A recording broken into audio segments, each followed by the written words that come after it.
So, did you take Doll from Ronald Doll? No.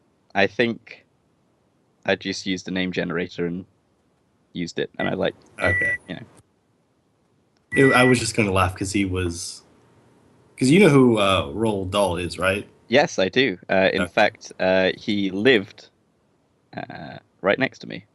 Not not before, but before I got here. But Yeah, because uh, he's born in Wales, yeah. So he but he's lives actually like Norwegian. a few meters away from me. Yeah. So the name is kind of Scandinavian in nature. So I think I just found it on a name generation. I was like, yeah, okay, that works. I can put co-op after that. Yeah, I always have the problem is I always forget names and then I just throw things together. Mm. I did a fair bit of preparation for the corporations and stuff in this, but there's still a bunch of stuff that I don't know. It's hard to prepare for everything. Yeah, it is. You did a lot of preparation. I love this map. This is a I great map. I want to find some other way, like in like 3 months when people forgot about this Arctic run, just to steal this map and use it for something else. Oh, sure. Yeah, okay. Probably color it a different color, and I'll tell people it's an underwater base. Oh, okay, yeah. I'll throw a dome on top of it. No, you are not making an underwater run before I make That the would actually be underwater run. terrifying. I am making an underwater run. It'll have to get cleared with TD, but you know. And ID. Oh yeah. No. It's an idea I have for something. It's a terrible idea, but if it ever happens, you will love it.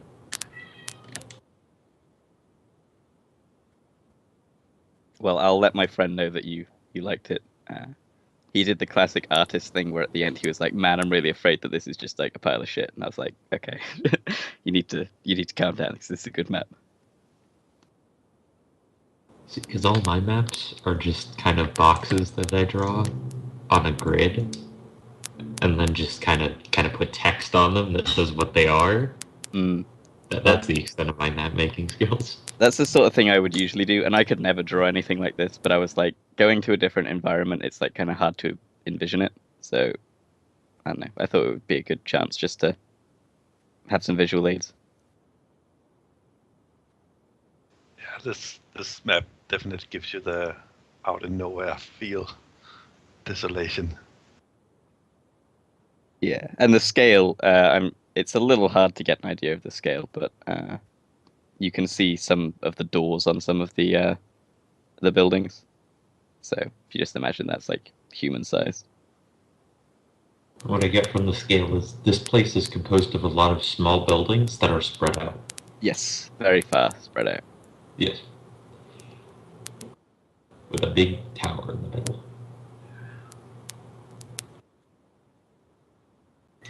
I apologize for cats in the background. They're being loud, and it's annoying.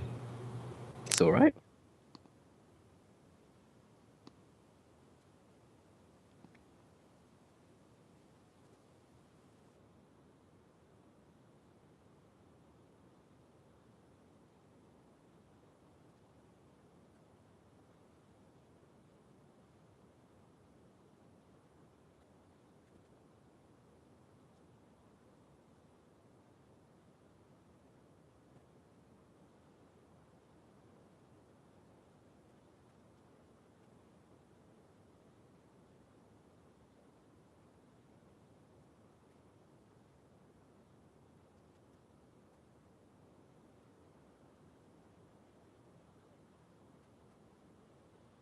I'm surprised the other high threat run today is not being streamed.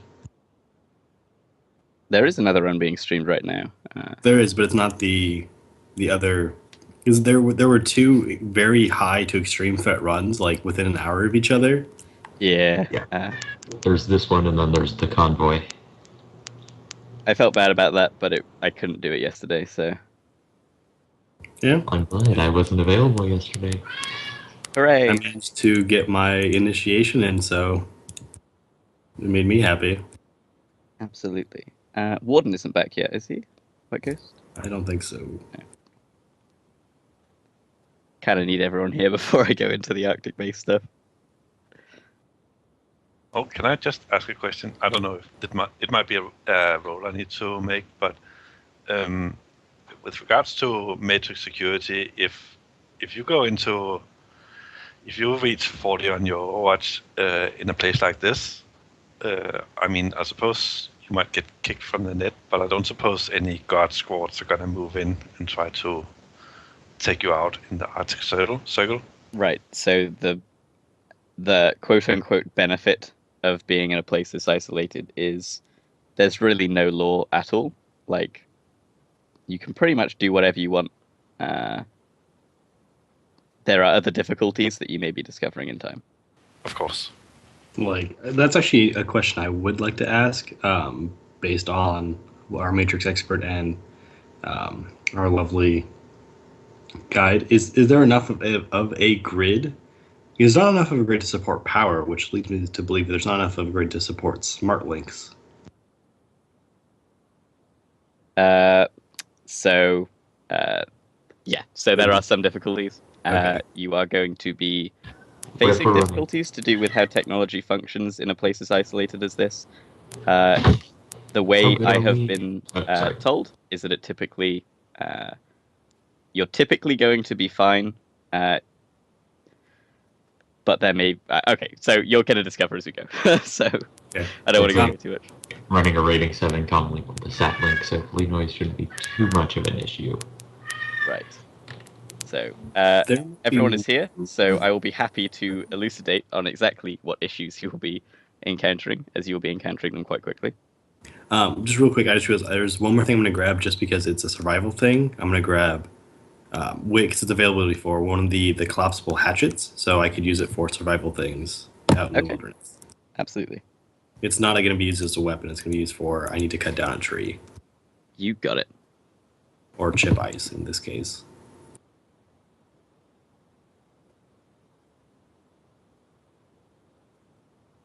Okay, so your pilot is having some issues because he is basically, as you are flying for so long, as you get further and further north, it gets more and more dark. It is eventually almost pitch black. The wind is howling, the snow is billowing. This guy assures you that he's been fitted with, the top of the line cyber eyes with augmentations to deal with this stuff. But he then later admits to you that he's mostly flying by instrument.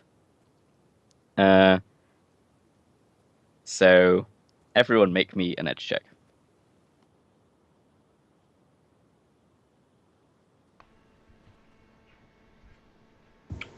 Sorry, guys. Oh, this is good. Or you can save us with your human edge. I'm trying. Oh no. Oh dear. So with 2 successes amongst the 4 of you, your pilot is having some trouble. And he's going to ask you guys.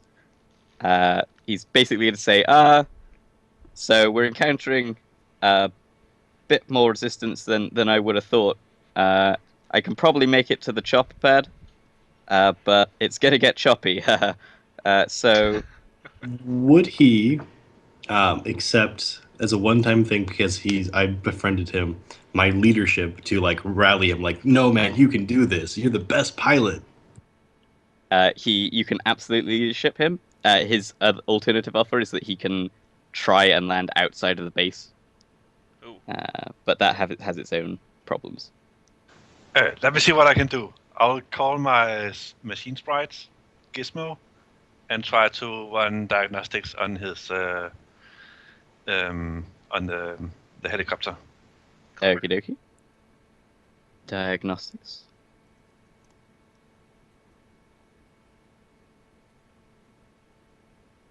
So this allows you to evaluate the inner workings of the electronic devices. So there's nothing wrong with the helicopter. No. Well, it will also give him bonuses to using the helicopter. Okay, cool. So he should be getting +6 dice and +1 limits. Excellent problem solving. So throw me the leadership as well. I Oh, did. two I only got 2 successes. hits. So he's gonna have +8, which is not bad. Okie dokie. So I will roll that for him. I'm assuming that. Screw it. Yeah, I'm going to give him the +8. I'm not going to say they're both limited by ranks because why not? Diagnostics isn't, but the leadership definitely is.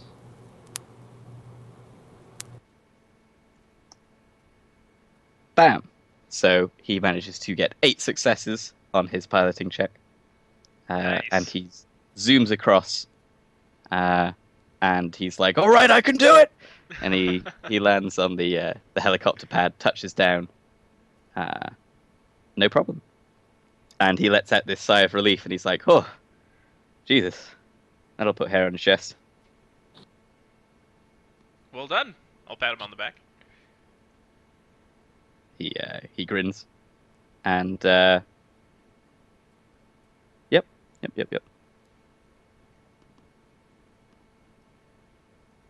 All right, so assume hostility. Let's try to take it non-lethal if possible, because we don't want to accidentally kill someone who we don't want to. Sound like a plan? Mac is going to say, what we need to do is do a matrix perception so we can identify the members of our team with the RFIDs. So I'm assuming the mercs would not have taken the RFIDs off them because that would be kind of a strange thing to do. That would be So a we strange do thing not to shoot do. them. Yeah, I'll definitely, now that we landed, I'll want to do a matrix perception to get a sense of how much is actually running nearby. I'm Or so is it- glad you mentioned that. So as soon as you land, you guys are hit with a whopping 10 noise. Yeah, so I'll touch my my satellite link and use that. So the So satellite limited. link can limit you to -5 noise by distance. It is going to Yeah. do nothing against this noise. Okay. And I will explain to you exactly what this noise feels like to a technomancer Thanks. who is, you're not feeling too comfortable in this. You're living basically anything that is. I don't think there is anything that's device rating 10, but anything that is using wireless bonuses with device ratings is fucked. Everything just gets shut down. It is like putting on headphones and having static played at like the highest decibels. It's like blowing out your shit. And you're not sure what's causing it, but it seems like something on this base is either malfunctioning or has been designed to almost act as a jammer. Like it's just producing so much interference that nothing is able to function. And as soon as you touch down, the chopper pilot is like, "Oh shit!" and he's like looking at the chopper, which is all blinking and going all over the place, and your comm links are shutting down. Any augmentations that are using wireless bonuses, it's like getting fucked. Your equipment, your biomonitors, hell, your sat links aren't even working because they can't get through this noise to even connect to the satellite. Assuming that all wireless bonus is gone and no D-Night chat. Is that right? Right. So you like have this feeling, and if being isolated in the middle of the Arctic wasn't enough, you have this feeling of being cut off in a way that people in the Sixth World are not used to being cut off at all. It is a lonely